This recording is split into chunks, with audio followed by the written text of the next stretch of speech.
Okay, bismillahirrahmanirrahim. Assalamualaikum warahmatullahi wabarakatuh. First of all, let's express our gratitude to Allah subhanahu wa ta'ala, the most merciful and compassionate. Secondly, salawat and salam always be delivered to our Prophet Muhammad sallallahu alaihi wasallam, who brought us from the darkness to the brightness. So first of all, let me introduce myself. My name is Alya Nanda Muthia. I'm from English Education Department, PBIA 2023, which is I'm 6th semester student.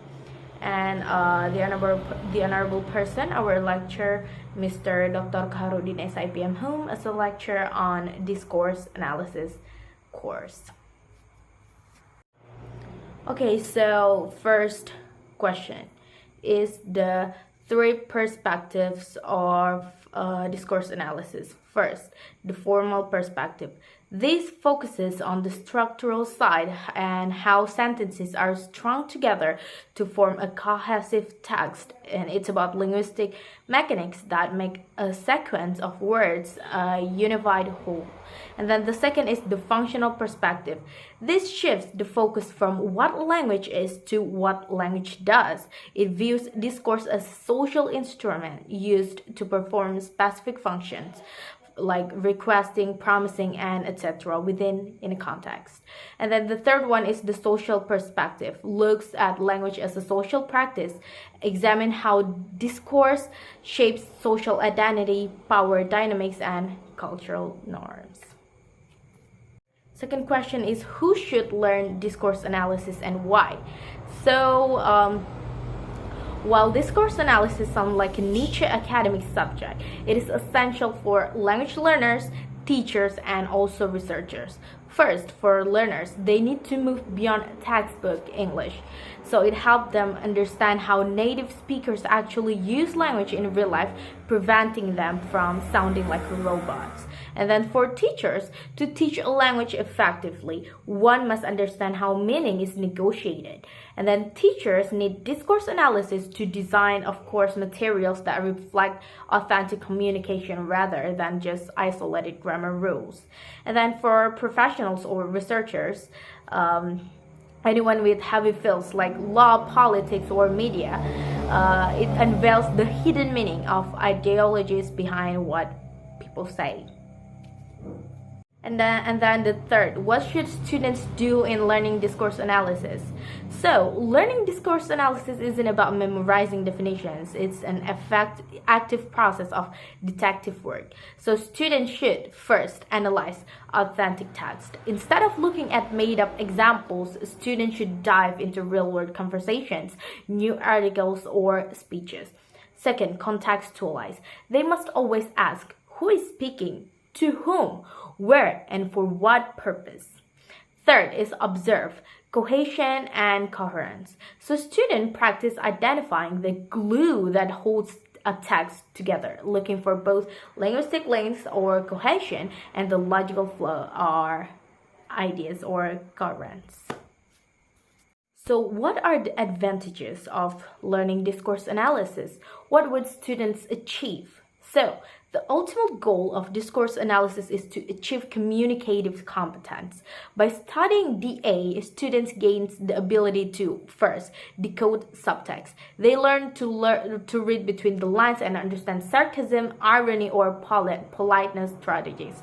Second, produce natural language. They stop producing grammatically correct but social awkward sentences.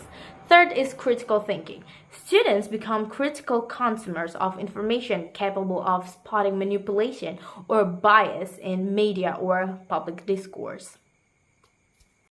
So according to discourse analysis view, what should be learned and should be taught in a foreign language? So, according to discourse analysis view, a foreign language shouldn't be thought as a list of vocabulary and grammar rules. Instead, the focus should be on, first, language in use, teaching how sentences function in a sequence.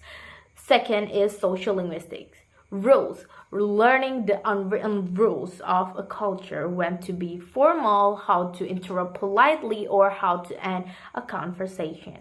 Third, contextual meaning, shifting the focus from literal meaning to intended meaning. The classroom should mirror the real world as closely as possible.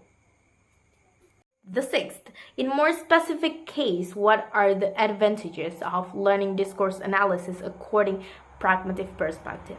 So, from a pragmatic standpoint, discourse analysis allows learners to master the cooperative principle. The specific advantage here is avoiding pragmatic failure. This happens when a speaker uses the right grammar but the wrong tone or wrong strategy, leading to misunderstandings. So discourse analysis teaches learners how to navigate speech acts, like maybe apologizing or complaining, in a way that is culturally appropriate and effective. And then the last question, how to use discourse analysis in pedagogical context. So in the classroom, discourse analysis transform the teacher from a lecturer into a facilitator of discourse. To use discourse analysis pedagogically, first, move from sentence to discourse. Don't stop at the period.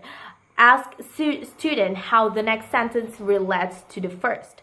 Second, use task-based learning. Give students scenarios. For example, complaining about a late pizza, and analyze the discourse strategies needed to succeed in that task. And then the third one is materials development. Use spoiled or natural text rather than perfectly manicured books dialogues.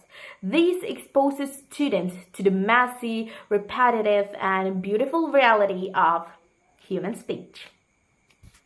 Okay, thank you so much, and I think that's all from me. If there are any mistakes, I apologize previously, and thank you so much for all of your attention. Wassalamualaikum warahmatullahi wabarakatuh.